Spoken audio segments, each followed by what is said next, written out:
Hello students. So next topic of the chapter 1, number system. Next is real numbers and their decimal expansion. Now you know how to divide the numbers, how to divide any number from the denominator to numerator. Now if I talk about example, for example, suppose you have to divide 10 divided by 3, fine. So how you find decimal expansion of any given fraction? आप कैसे करते हो, divide करते हो जैसे normal करते हैं हम. 10 से किया, 3 को करेंगे, 3 से करेंगे 10 को, 3 3 ज़ा 9, ये सबको आता है डिवाइड करना. फिर डेसिमल आता है, डेसिमल फिर से 3 3 ज़ा 9 फिर जाता है ये, ठीक है, ये नीचे गया, फिर 1, फिर से 3 पे, फिर एक और लगाएंगे, फिर 9 पे, फिर ऐसे ही हमारा जो ये है ये प्रोसेस बढ़ता चला जाएगा. फाइन. और if I talk about the second example, suppose I am having 5 divided by 2. How to do this? The same thing. This is 5 2 2 2 is 4 1, then put the decimal 0. This is 2 5 is 10.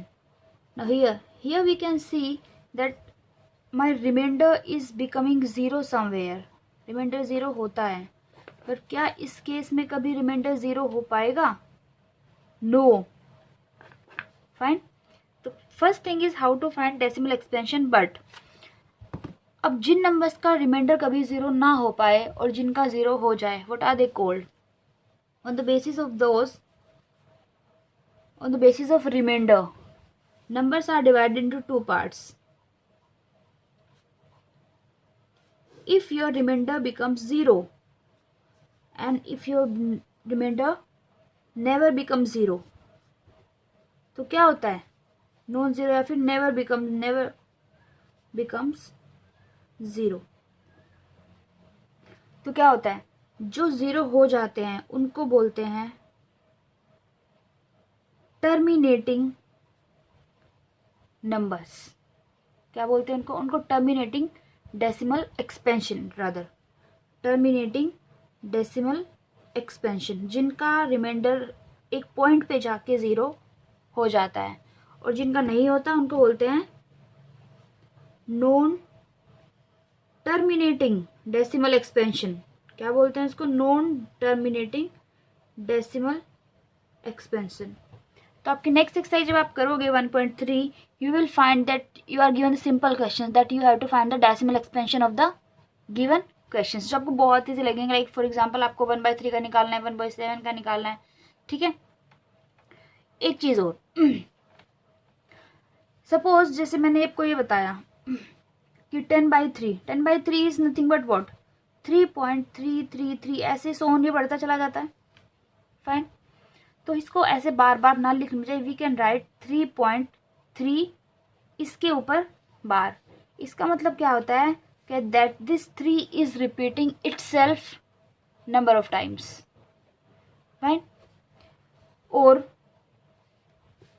अगर suppose आपके पास है 1.27272727, तो बार बार इसको सोन लिखने की बजाय we can write this 1.27 और पूरा 27 के ऊपर बार आएगा. मीन्स बार सिर्फ उस नंबर्स के ऊपर आता है those who are repeating itself. If only one number is repeating itself तो we will put bar on that only. But if two numbers are repeating then we will put bar on the two numbers. For example you have 4.3565656 इस तरीके से. तो you will gate 4.356 और बार सिर्फ 5 6 के ऊपर आएगा, 3 के ऊपर नहीं आएगा, because 5 6 only 5 6 is repeating itself. Clear? So this was the question that how to find out decimal expansion. Decimal expansion आपको बहुत ईजी है और आपको आता है. अब आपके पास इसमें क्वेश्चन आएंगे. देखो, जो आपके पास टर्मिनेटिंग है दोस्त नंबर, उनको तो आप लिख सकते हो फ्रैक्शन फॉर्म में, ठीक है. फ्रैक्शन से डेसिमल एक्सपेंशन लिख सकते हो, चाहे वो किसी भी तरीके का हो, ठीक है. अब मुझे उल्टा करना है. देखो, हमारे पास फ्रैक्शन था, फ्रैक्शन से हम डेसिमल एक्सपेंशन लिख सकते हैं. कैसे? By dividing. रिमाइंडर हमारे पास डिवाइजर होता है, हमारे पास डिविडेंड होता है. We find out quotient and we find out remainder. ये होता है एक फ्रैक्शन से डेसिमल एक्सपेंशन निकालना, ये तो बहुत ईजी, सबको डिवाइड करना आता है। अब हम उल्टा करेंगे, हम करेंगे कि हमें कोई भी डेसिमल एक्सपेंशन दिया है और हमें फ्रैक्शन निकालना है। फाइन। इसी केस में अगर मैं टर्मिनेटिंग की बात करूं, if I talk about terminating, suppose मैंने लिखा 2.0.25 फॉर एग्जाम्पल, ये टर्मिनेटिंग दिख रहा है, टर्मिनेटिंग है क्योंकि खत्म हो गया 25 के बाद, ना कोई बार है ना कोई डैश डैश है, कुछ नहीं है। So this can be written as 25 divide by decimal remove करना आता है, डेसिमल के प्लेस पे आ जाएगा 1 एंड आफ्टर द जितने भी नंबर्स होंगे उनके प्लेस पे आ जाएगा 0। So this is 25 1 25 and 4 100।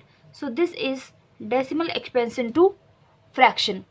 ठीक है, और नेक्स्ट एग्जांपल एक और देख लेते हैं, 1.756 suppose. So it will be what 1756 divide by 1000। आपको सिंप्लीफाई करना है, यू कैन सिंप्लीफाई रादर। ठीक है, but what about those numbers जो रिपीट होते हैं इटसेल्फ, जो इटसेल्फ क्या होते हैं, रिपीट होते हैं। For example if I talk about 2 examples given in your book, I take that only example number 7।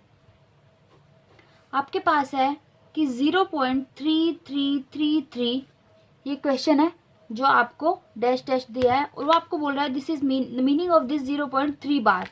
ठीक है, इसको आपको फ्रैक्शन की फॉर्म में लिखना है, right in the form of p/q rather in the form of rational number only. तो आप कैसे लिखोगे, ये है एक नेक्स्ट क्वेश्चन है जैसे आपके पास, जिसमें आपको 1.2727 को लिखना है, this is 1.27, here you have double bar, again write this in p/q form. ठीक है, q should not be equals to 0। तो आपको इनको रादर फ्रैक्शन की और we can say rational numbers की फॉर्म में लिखना है। तो आप कैसे लिखोगे इसको, अगर इसकी बात करें फर्स्ट वाले की, देखिए सबका मेथड एक है करने का। नाउ लेट x मानिए इसको, x इज इक्वल टू 0.333। ठीक है, दोनों क्वेश्चन को करेंगे, पहले इसको करते हैं फिर इसको करते हैं, दोनों को लेंगे। ठीक है, सिमिलरली अगर आपके पास जितना भी आपके पास बार है, देखिए सिंपल तरीका बताऊं बिल्कुल, जितने भी बार, कितने नंबर्स के ऊपर बार है, सिर्फ एक के ऊपर, तो आप इस नंबर को कितने से मल्टीप्लाई करोगे, 10 से मल्टीप्लाई कीजिए। एक नंबर है तो 10 से, मतलब इसके बाद एक 0 आती है, 2 बार है तो 100 से, 3 बार है तो 1000 से, मतलब जितने बार आएंगे उतने ही आप 0 लगा के 1 के सामने आप उसको मल्टीप्लाई करोगे। So multiply both sides bye 10। तो ये कितना हो जाएगा, आप इसको 10 से मल्टीप्लाई करोगे बोथ साइड, तो it will be 10x is equal to, it will be 3.3333 and dash.